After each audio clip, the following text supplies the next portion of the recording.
Have y'all ever heard about a place that's so cursed that people vanished in it and came back, but without their heads? Deep in the wilds of Canada sits the Valley of the Headless, a place where the stories get darker the deeper you go. And some say that in those same woods, something huge, hairy, and unnatural still watches from the trees.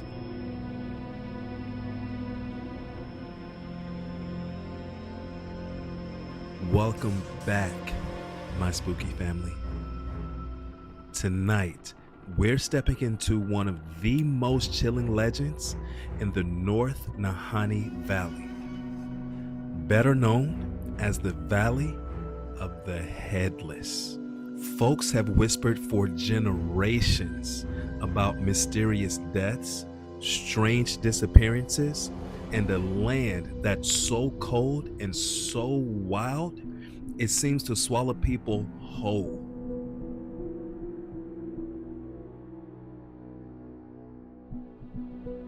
But here's where it gets even stranger. Some stories don't stop at just headless men. They talk about a Bigfoot-like creature roaming those woods. Something massive moving through the shadows like it owns that land.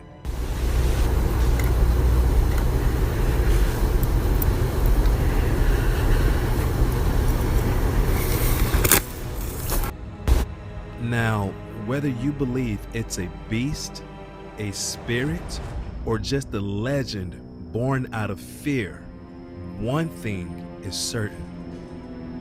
This valley has taken more than its share of secrets to the grave.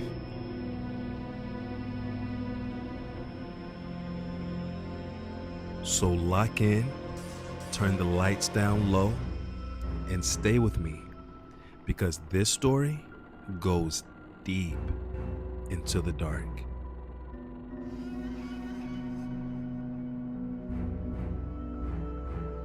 And once you hear it, you may never want to go hiking again. Far away in the Northwest Territories, hidden in the Canadian wilderness,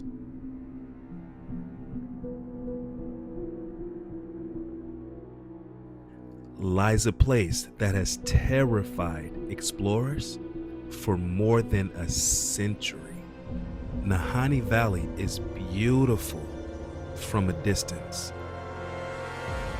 with river canyons, thick forest, deep cold water, and mountain shadows stretching across the land like long black hands.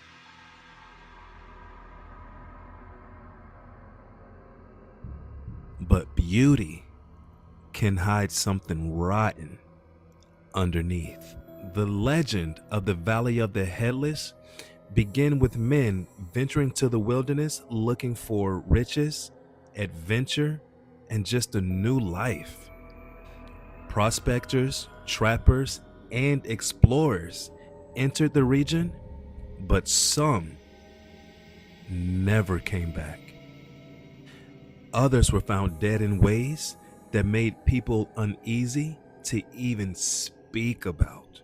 Stories spread of bodies being discovered that were mutilated, their camps burned to the ground, of men who vanished so completely it looked like the earth just swallowed them whole. And then came the whispers. Whispers that the valley was not just dangerous, but cursed.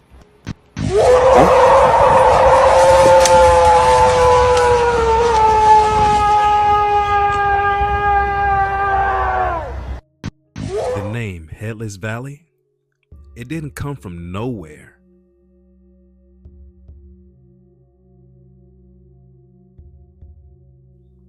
For years, Reports and stories claimed that human bodies were found without their heads, and no one could properly explain what happened. Some said bandits were responsible, others blamed starvation, exposure, or violent clashes with the wilderness. But the truth, at least the truth that people could actually prove, never really settled the matter.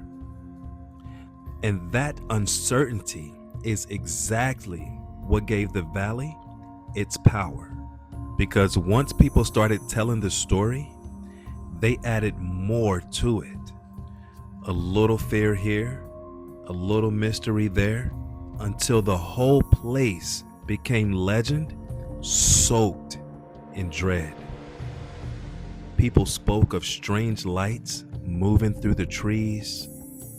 They spoke of eerie sounds at night, of dark, shadowy figures glimpsed in the distance, and a presence that made even the most hardened men turn around before they actually made it to their camp. And in some, well, most versions of that story, the presence wasn't a ghost at all. It was Bigfoot.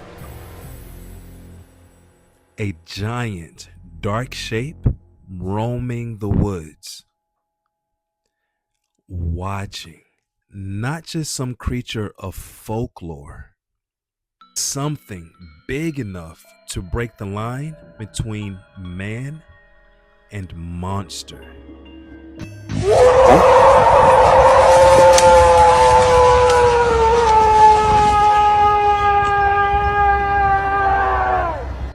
In cryptic circles, the idea of Bigfoot in Nahanni Valley has become part of the larger myth. A wild, isolated land where anything could survive, and where anything could be hidden. About people finding the camera, this trail isn't used a lot because it's just a one way, it's not a through way. So maybe a tree, I reckon this tree could maybe work, although that's going to be very obvious. Maybe if we find something that's a little bit further into the tree line, so it's better hidden, this could perhaps work.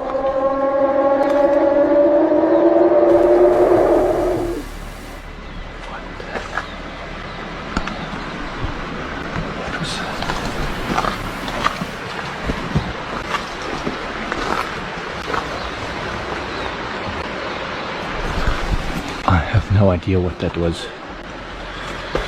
That was not an animal. I think I'm gonna leave.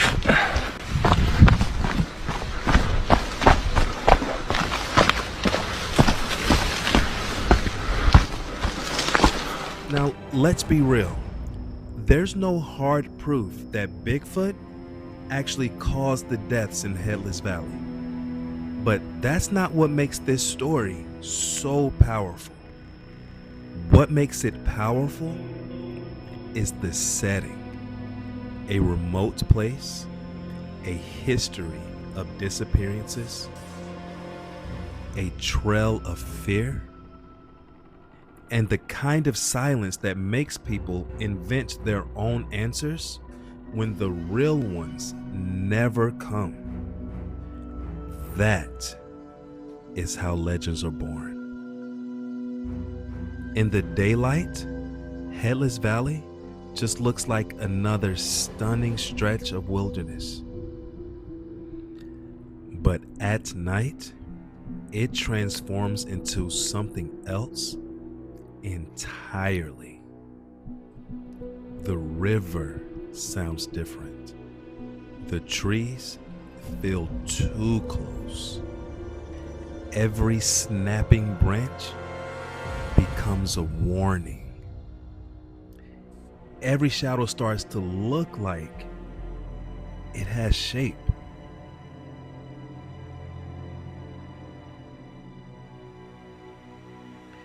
And when you're out there alone with nothing but cold air and the dark pressing down on you,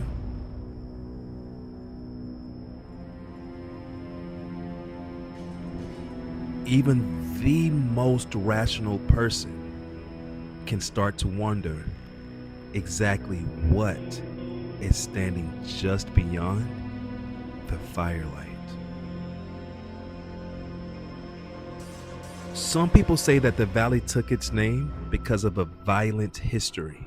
Others say that it became a legend that was passed down by those who knew the land better than outsiders ever could.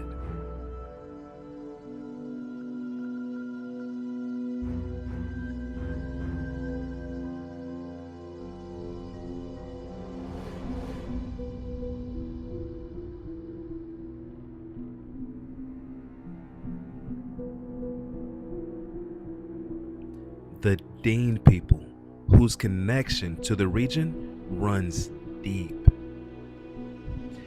They have long carried out their own stories and warnings about the land and the dangers that it possesses.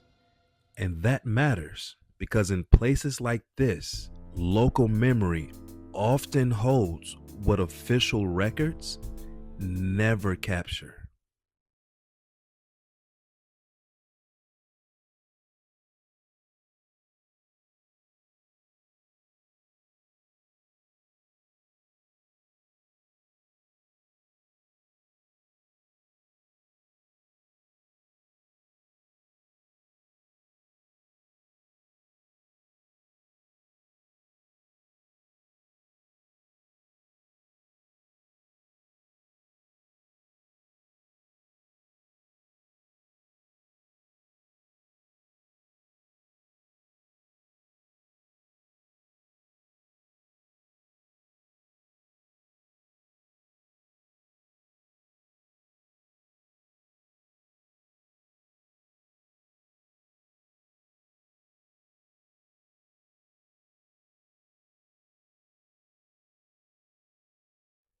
The valley becomes more than a location, it becomes a living warning, a place where greed, fear, and the unknown all meet. And maybe that's why Bigfoot stories took root there so easily. Because once a place is already famous for missing men and unexplained deaths,